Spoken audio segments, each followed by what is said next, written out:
जय जगन्नाथ। 2019 रु 2024 पर्यंत आपण माने देखुथिबे सोशल मीडिया रे भारतीय जनता पार्टी रो कार्यकर्ता नेता छाई हो जाइथिले। जदि मोदी को विरोध में पदुटीए कहबो ताहले केते कोन उडुथला।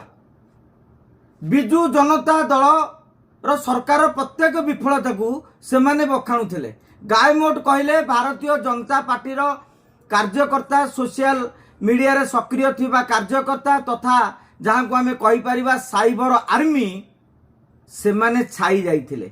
किंतु एबे आज्ञा टॉर्च पकईकी खोजिले जेते आपण स्क्रोलिंग कले भी से मानकु पाउना हंती। एबे गोटे छोटिया उदाहरण आपण जानि परिबे। मु गर्वित ओडिया रे गोटिए करिथिली जे ए सरकार को केते मार्क मिलिबो गोटे सर्वे करिया पई कहिथिली एवं सेतेरे मतामत आह्वान देइथिली। पाखा पाखी 76-77 मतामत अध घंटा भितर आसिला। किंतु समस्ते थिले सरकार विरोधी। सरकार के सपक्ष रे मात्र 2 जन मतामत देइथिले एवं जो माने साइबर आर्मी बा सोशल मीडिया रे सक्रिय थिले से माने आ मतामत दबाकू इच्छुक नुहंती।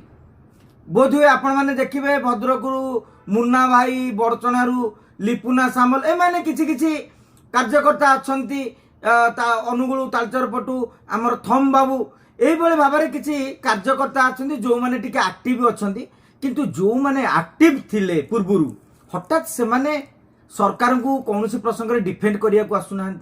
बिजू जनता दल बा कांग्रेस कार्यकर्ता हूँ तांकर फेसबुक सोशल मीडिया टीम हो गाड़ी मंद दौरान एमाने खंडन भी करना नुआ न्यारेटिव करना कहीं आज्ञा एमती आपड़ देखिए नितिन नवीन निकट में आसिकी यही कथा कहते जे सोशल मीडिया रे जो भली भाव में भारतीय जनता पार्टी कार्यकर्ता एक्टिव हवा कथा से भली होना। आपंकर मन थी मुख्यमंत्री मोहन चरण माझी दलीय कार्यालय रे आयोजित एक उत्सव यही कथा कहते तथापि भी कहीं हेउनी तार कारण होउची जे एते खटिला परे भी दलू से माने किछि भी पाई नाहंती। पूर्वरु निज हाथरू मोबाइल निजर इंटरनेट पैकेज निजर डिजाइन परिश्रम करुथिले। से माने प्रश्न पचारुछंती आमे परिश्रमर मूल्य कौन पाइलु।